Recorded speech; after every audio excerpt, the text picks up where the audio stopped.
Good evening. You're watching the main news on HKIBC. I'm Maisy Mok. Here's a look at tonight's top stories. The High Court rejects the government's bid for an injunction on a protest song. China and Hong Kong hit out after a U.S. newspaper said John Lee would not be invited to an economic summit in San Francisco. And Typhoon Doksuri causes chaos as it makes landfall in Fujian province. The High Court has rejected the government's application for an injunction against offenses related to the protest song Glory to Hong Kong. Judge Anthony Chan said such acts are already covered by criminal law, and the injunction could create a chilling effect. Raymond Yang reports. In a major setback to the government, the High Court refused to grant an injunction against unlawful acts through the use of the protest song Glory to Hong Kong. In a 31-page judgment, Judge Anthony Chan explained why he denied the application. Chan said his decision rested on whether the injunction would be effective, whether it may conflict with criminal law, and if it was proportionate, owing to its potential intrusion to freedom of expression. Since the injunction applies to everyone in Hong Kong, the judge said the court must exercise circumspection and safeguard the fundamental rights of innocent third parties. He concluded that the injunction would not be useful, saying the acts involved are already punishable under an effective and robust criminal law regime. And while the application was not intended to create a chilling effect, Chan agreed that the impact could not be dismissed, not least because the injunction was not an easy document to read. The many inaccurate reports that the song would be banned under the injunction proved the point, the judge said. On these reasons, Chan threw out the government's applications. The Journalists Association said its views are aligned. That means that we don't think that the injunction is lead, since there is a criminal law and a national security law to formulate such action. Speaking in Kuala Lumpur, Chief Executive John Lee said he has instructed the Department of Justice to follow up on the verdict. He insisted that the song has hurt Chinese people after it was wrongly played as the national anthem on numerous occasions. Raymond Yang, HKIBC. Lawmaker Priscilla Leung has questioned why the chairman of the Chinese University's Governing Council has no legitimate power to monitor the institution's president. Her remark came as lawmakers discussed a bill to overhaul the council. The proposals include reducing the membership from 55 to 34. Council Chairman John Chai said 6 months after he asked about University President Rocky Tuan's bonus, he has yet to receive any information about his contract. Lawmakers will continue discussions on the bill next Friday. A U.S. newspaper says Chief Executive John Lee will not be invited to a major regional economic conference in San Francisco, but other senior officials from Hong Kong can attend, according to the Washington Post. An article in the Washington Post says Hong Kong Chief Executive John Lee will be barred from attending an Asia-Pacific Economic Cooperation Summit in San Francisco in November. The United States imposed sanctions on Lee in 2020 after the national security law took effect in Hong Kong. But sources told the Washington Post that other senior Hong Kong representatives will be allowed to enter the U.S. for the APEC gathering. The White House has made no comment except to say it looked forward to the participation of all APEC members in accordance with U.S. laws and regulations. Some analysts say excluding Lee may prompt President Xi Jinping to skip the summit, but others expect Xi to attend in a bid to restore global investor confidence. The Chinese embassy said the Hong Kong leader should be allowed to attend. Foreign Ministry spokeswoman Mao Ning urged Washington to correct its mistake and lift the sanctions against Li and other SAR officials. The Hong Kong government said the U.S. is obliged to follow APEC's rules and usual practice and invite Li. The latest developments comes a month after the U.S. State Department retracted a statement by Deputy Secretary of State Wendy Sherman that Washington intended to welcome Li to the summit. Chief Executive John Lee says Singapore, Indonesia, and Malaysia support Hong Kong's bid to join the world's largest trading bloc, the Regional Comprehensive Economic Partnership, or RCEP.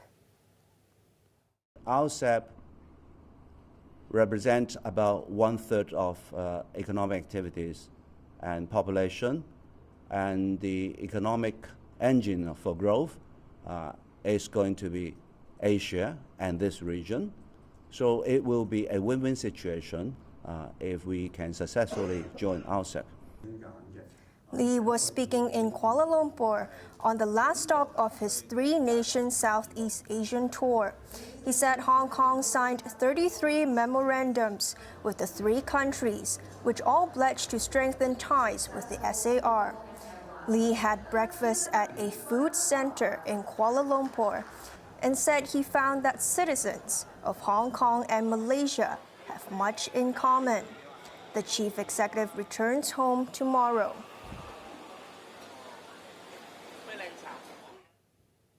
A man has been arrested after a car rammed the security booth at the entrance of the Department of Justice's office in Central. There was some damage in the incident on Lower Albert Road at about 7 a.m.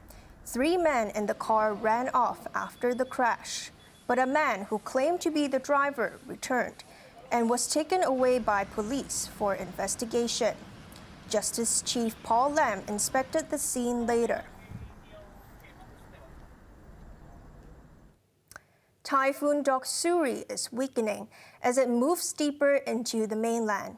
The storm made landfall in Fujian province, where it disrupted transport services and left 500,000 households without electricity. Sachin Katvi reports. Typhoon Doksuri brought strong winds and heavy rain to the coastal cities in Fujian province after making landfall earlier today. It is believed to be the most powerful storm to lash the southern province since 1949. Power outages were reported in parts of Fujian, affecting more than 500,000 households in the city of Changzhou, close to where the typhoon crossed into the mainland. More than 400,000 people were evacuated to safety as businesses and schools were shut. Flights out of the provincial capital Fuzhou were cancelled and all rail transport was suspended. Mainland authorities issued the highest warning for the storm but said it would weaken as it moves further inland. Earlier, Doksuri wreaked havoc in southwest Taiwan where gusts reached 190 kilometers per hour. Uprooted trees blocked roads with workers trying to clear the debris. The storm ripped up storefronts and low-lying areas were flooded. The counties of Kaohsiung and Tainan were worst hit, leaving tens of thousands of households without electricity. Power is being restored gradually in some areas. Sachin Karpi, HKIBC. The typhoon earlier hammered the northern Philippines, where the number of deaths caused by Doksuri climbed to at least 39. Most of the fatalities occurred east of the capital Manila, when an overcrowded wooden boat capsized. At least 26 people drowned in the tragedy, which occurred only 50 meters from shore. Another 13 people died in other parts of the country, as the storm forced the evacuation of tens of thousands of people. Many areas were flooded, with homes and crops destroyed.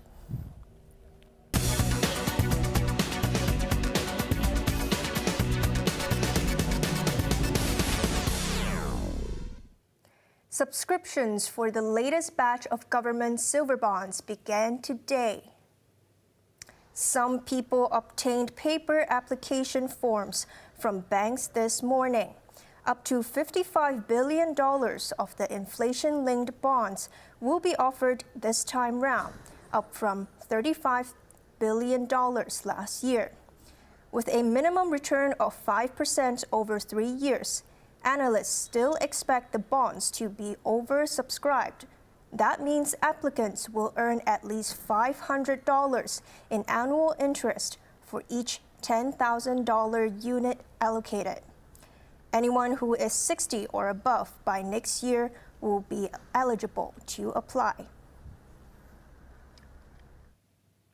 The Hong Kong stock market ended the week higher, with investors assured by Beijing's pledge to support the private sector. The Hang Seng Index gained 1.4% and closed at its highest weekly level in more than a month. Hong Kong Exchanges and Clearing, which operates the stock market, jumped 5.3%. eSpy was among the biggest gainers, soaring 28.9% after offering a 15% discount on all its app-based products. PC maker Lenovo jumped 7.7%. Now let's take a look at the markets. The Hang Seng Index ended the day up by 277 points. To the top 10 active stocks, Tencent was up $6.60. Meituan was up $5.80, while Alibaba was up 45 cents. Tracfone was up 30 cents. Ping An was up $2.45. To the forex trading against the Hong Kong dollar, euro is at 8.58. The British pound is at 10.03. Australian dollar. And over to the UK market, the London FTSE is currently up 4 points.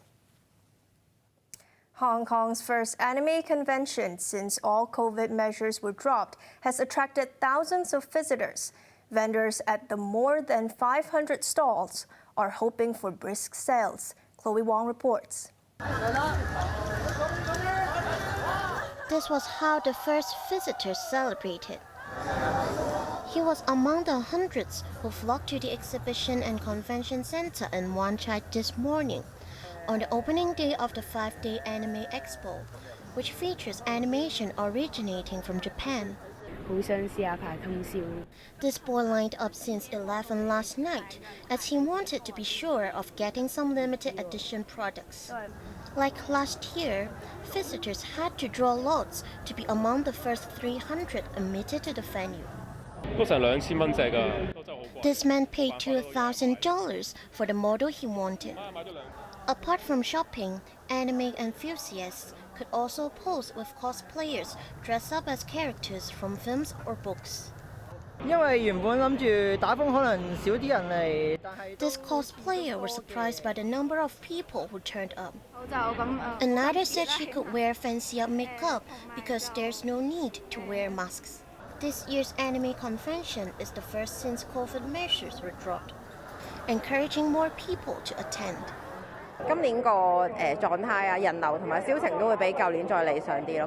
This exhibitor said the atmosphere and sales were better than last year, noting that many visitors had consumption vouchers.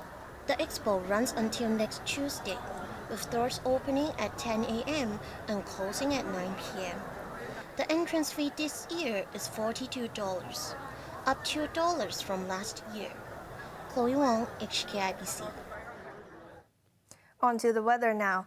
There will be thunderstorms and showers, which could be heavy at times tomorrow. Temperatures will range between 27 and 31 degrees, becoming warmer in the following days.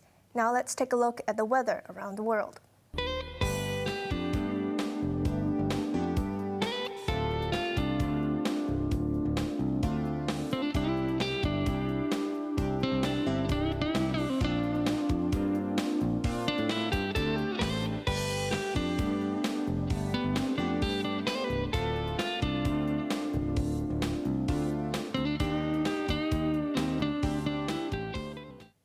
That's our main news for Friday night. Join us for more news at 11. I'm Maisy Mok.